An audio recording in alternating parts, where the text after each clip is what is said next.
नाज़रीन आदाब, सियासी टीवी के तालीमी प्रोग्राम सियासत कैरियर गाइडेंस में आपका इस्तकबाल है। मैं हूं आपका मेज़बान मोहम्मद मुनीर और मेरे साथ मौजूद है माहिर तालीम एम.ए. हमीद। नाज़रीन, तेलंगाना हुकूमत के बाद कांग्रेस हुकूमत जब बरसे इख्तिदार पे आई है तो सबसे बड़ा ऐलान ये किया गया है टीचर्स के लिए मेगा DSC का। तो आज हम बात करेंगे मेगा DSC का जो ऐलान किया गया है उसमें किस तरह के प्रोसेस हैं और कौन इसके लिए अहल होते हैं और क्या उसमें जो है मौक़े निकल आते हैं, ख़ास तौर पर टीचर्स फील्ड वाले अफराद के लिए। तो सर, आप जानते हैं कि हुकूमत के बनने के बाद सबसे बड़ा ऐलान ये है कि मेगा DSC, तो ये बताइए कि इसके अगराज़ व मक़ासिद क्या है।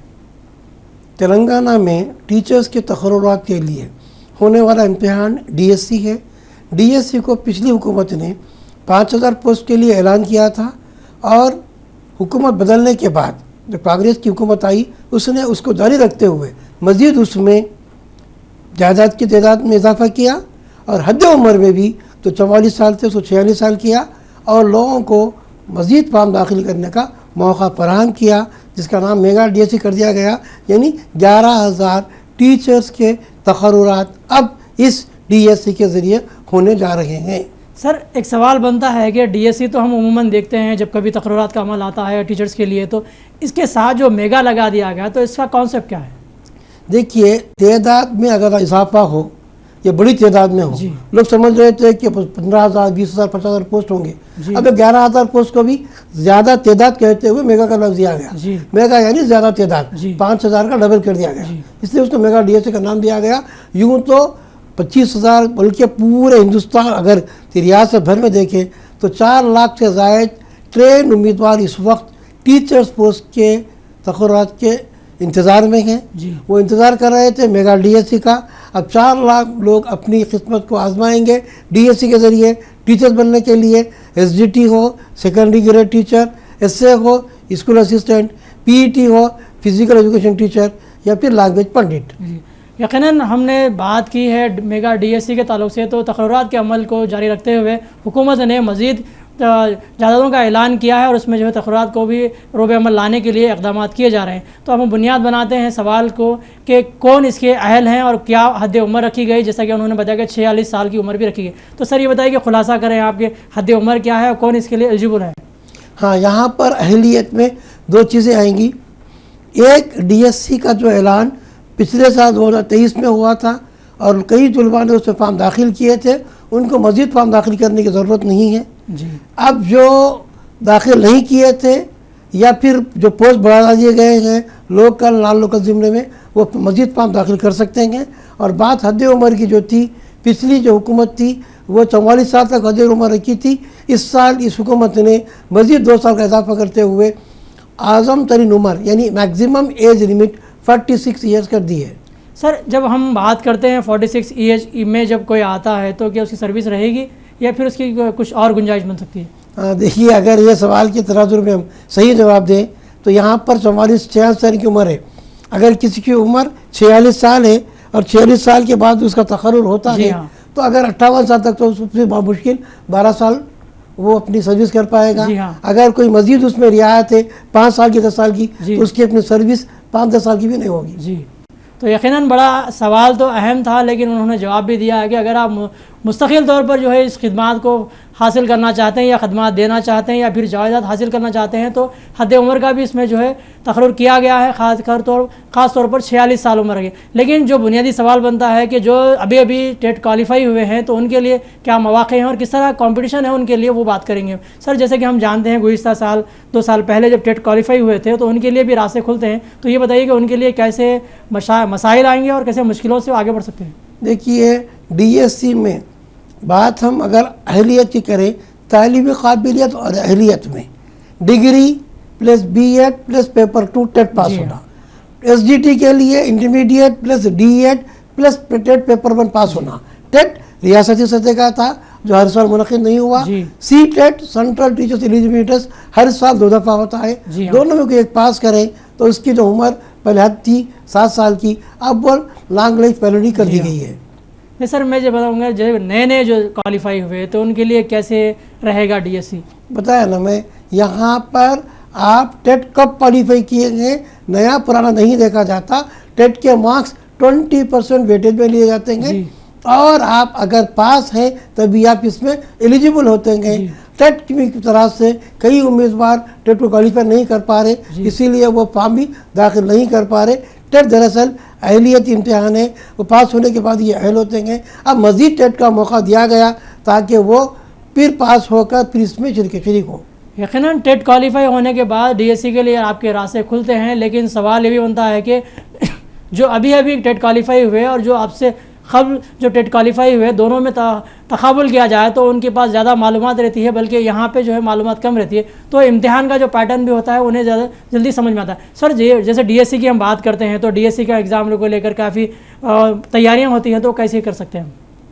देखिए, एक तालिब इल्म अपना एकेडमिक इम्तिहान पास करता है, इंटरमीडिएट या डिग्री जी, फिर एंट्रेंस इम्तिहान लिखता है, डीएड का एंट्रेंस या बीएड का एंट्रेंस, फिर क्वालिफाई करके आप एडमिशन लेता है, फिर ट्रेनिंग हासिल करता है, चाहे वो डीएड हो, लैंग्वेज पंडित हो या बीएड हो।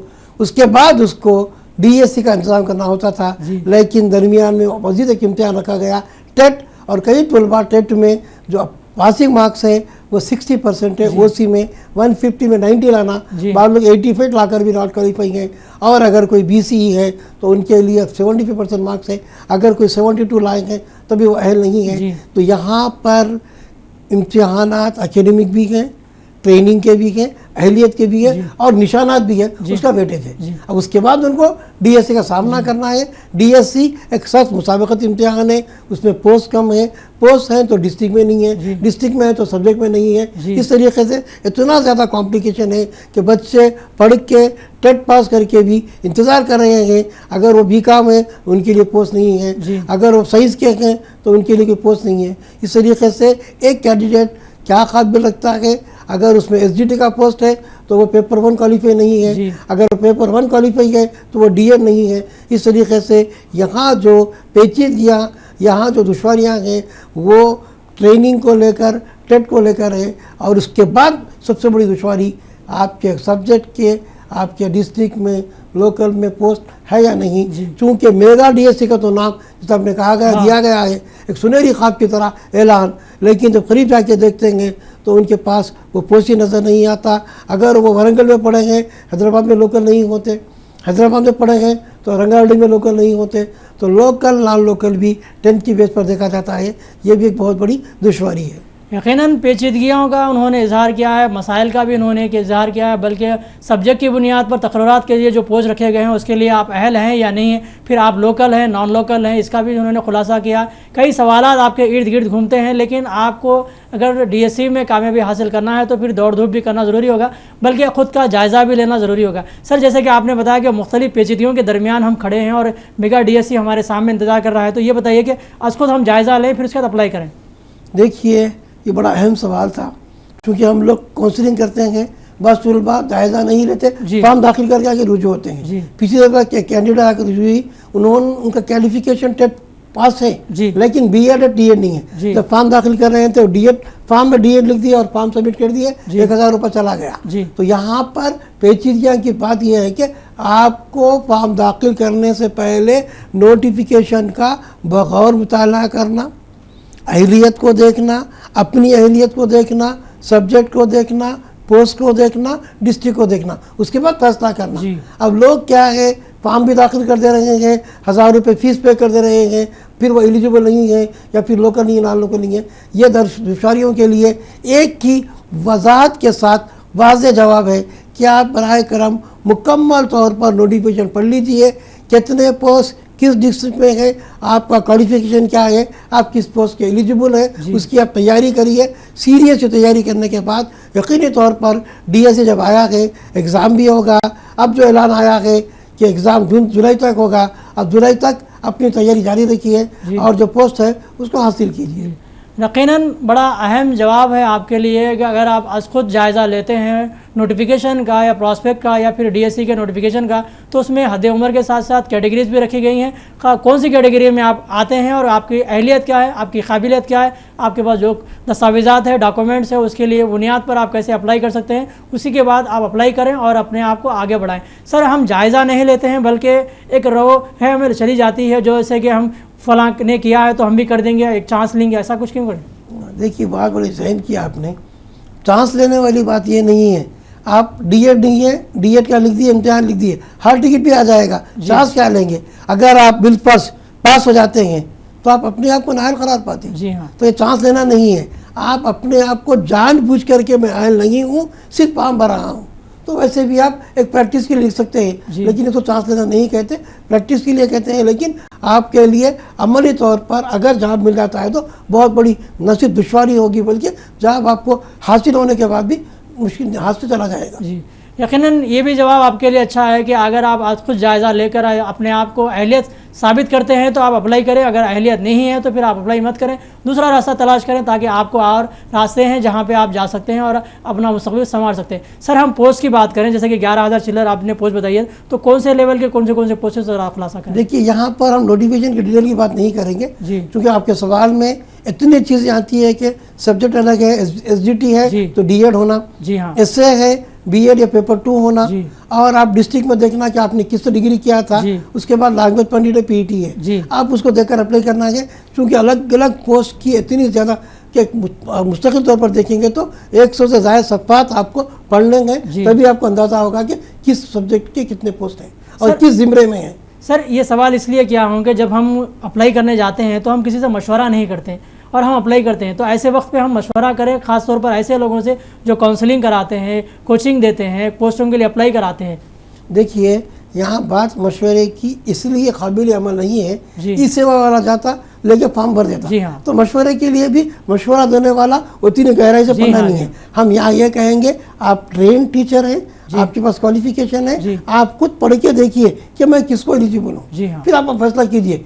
मशवरा दे दिया, गलत मशवरा से आपका फैसला गलत हो जाएगा। तो यहाँ मशवरे से अहम क्या है, आपका अपना फैसला है कि आप क्या पढ़ेंगे, आप किसको अहल हैं। इससे वाला बोल दिया, फॉर्म भर दिए, तो मशवरे पर अमल करना नहीं है, आपको अपनी काबिलियत और अहलियत को देखकर फैसला करना है। यकीनन ये भी जवाब आपके लिए है, जब आप फॉर्म ऑनलाइन करते हैं तो आपको ये अंदाज़ा नहीं होता कि आप कौन से कैटेगरी में आते हैं, कौन से पोस्ट के लिए आप एलिजिबल हैं और कौन से पोस्ट के लिए आप अप्लाई कर रहे हैं, और क्या छोटी सी गलती होती है जिसकी बुनियाद पर आप जो है आगे परेशान होते हैं। तो आप खुद जायज़ा लें और पूरा फॉर्म फिलअप करने से पहले उसे जो है सेव कर लें, फिर उसके बाद अप्लाई करें। सर, DSC की बात करते हैं तो DSC रहता कैसा है, क्या पढ़ना चाहिए और कैसे हल करना चाहिए इसे? DSC डिस्ट्रिक्ट सिलेक्शन कमेटी, आप PVQ देखेंगे, प्रीवियस ईयर क्वेश्चन, सब्जेक्ट आते हैं जी, जनरल नॉलेज आता है, टीचिंग एप्टीट्यूड है, एजुकेशन साइकोलॉजी है, जो पेपर आपने 10th में पढ़ा, जो आप BEd या BEd में पढ़ेंगे, जो डिग्री में पढ़ेंगे, स्कूल में पढ़ाने के लिए पढ़ना है, जैसा टीचर्स वर्क होता है तो वो देखेंगे, जैसा क्लास पर स्टूडेंट वर्क होता है, उसके लिहाज से तरीक़े तदरीस के ऊपर अमल करें, और जो बुक्स है वो बुक्स के लेकर पढ़ेंगे तो यकीनी तौर पर आपको साबिक़ा इम्तिहानी पर्चे से इम्तिहानी सवालात की नोइयत और हालात हाजिरा में जो तब्दीली आई है उसको देखते हुए फैसला कर सकते हैं। अच्छी तैयारी करते हुए, अच्छा मुजाहरा करके एक सीट को हासिल कर सकते हैं। सर, एक सवाल छूट गया है, जैसा कि आपने बताया कि तब्दीली जो हो रही है उसमें इम्तिहान को लेकर, सिलेबस को लेकर, टेक्स्ट बुक्स को लेकर, पढ़ाई को लेकर, तो ये बताइए कि जो गुज़िश्ता जैसा कि 46 साल हद उम्र रखी गई है, तो 1 साल का जो BEd करे हुए हैं या फिर 2 साल का BEd करे हुए हैं, तो क्या फ़र्क होगा हम लोग में? देखिए, आपके पास डिग्री देखते हैं, वो ये नहीं देखता कि 1 ईयर की डिग्री है, 2 ईयर की डिग्री है। पहले BEd 1 ईयर का था, बाद में BEd 2 ईयर का। आप जो ईयर में पढ़ेंगे, जब 1 ईयर का था वहाँ पे आपको वैलिडिटी आ जाएगी, जब 2 ईयर की अब चल रही हो 2 ईयर की आएगी। इससे वो नहीं है कि कोई इम्तियाज़ या कोई फ़र्क नहीं है जी। तो सर, ये बताइए कि लम्हे आखिर में DSC को लेकर, मेगा DSC की बात कर रहे हैं हम, तो आपके क्या ज़रीन मशवरे हैं, क्या आप काउंसलिंग के तौर पर जो सवाल देखते हैं, लोगों को देखते हैं कैसे परेशान रहते हैं, तो उनका हल क्या निकल आएगा? सबसे अहम सवाल, इसका जवाब ये है कि डिस्ट्रिक्ट लेवल पर चूँकि तेलंगाना में साबिक़ा 10 डिस्ट्रिक्ट थे जो मुत्तहिदा आंध्र प्रदेश के बाद बनाए गए थे, फिर हर डिस्ट्रिक्ट को तकसीम करते हुए छोटे छोटे डिस्ट्रिक्ट बना दिए गए। अब आज की तारीख में 33 डिस्ट्रिक्ट है। अब वो देखते हैं कि मेरे डिस्ट्रिक्ट में क्या पोस्ट आता है, अब वो अपने डिस्ट्रिक्ट में लोकल होता है तो दूसरे डिस्ट्रिक्ट में नॉन लोकल हो जाता है। फिर यहाँ पर मेरे डिस्ट्रिक्ट में पोस्ट कम है, दूसरे डिस्ट्रिक्ट में ज़्यादा है, और ये मेरा जो सब्जेक्ट का पोस्ट है वो डिस्ट्रिक्ट में ज़्यादा है। तो वो देखें कि वो इम्तिहान में अगर उस मरकज़ से लिखते हैं तो वो नॉन लोकल के लिए लिखें या लोकल के लिए। चूँकि लोकल के लिए पोस्ट कम है, नॉन लोकल के लिए पोस्ट ज़्यादा है, तो नॉन लोकल को भी आप तरजीह दे सकते हैं। यकीनन आज के इस प्रोग्राम के तहत हमने मुख्तलिफ सवालात किए हैं, मैं से और मालूमात हासिल करने की कोशिश की है कि DSC इम्तिहान के ताल्लुक से किस तरह की हिकमत अमली इख्तियार करना चाहिए और क्या तरीक़े इख्तियार करना चाहिए और कौन से काबिलियत की बुनियाद पर हम अप्लाई कर सकते हैं। और लोकल और नॉन लोकल की बात उन्होंने की है और ख़ास तौर पर उन्होंने बताया कि जितना पेचीदा मसला है उसका हल भी निकल आ सकता है, मगर मशवरा ज़रूरी है। मशवरे की बुनियाद पर आप आगे बढ़ें और मशवरा हासिल करें। मशवरे से भी आपके रास्ते आसान होंगे और इंशाअल्लाह आपको पोस्ट भी मिलेगा जिसके आप हकदार हैं, और कोशिश करें। फ़िलहाल मोहम्मद मुनीर को और माहिर तालीम को इजाज़त दें। देखते रहें सियासत टीवी प्रोग्राम सियासत करेंट गाइडेंस। अल्लाह हाफ़िज़।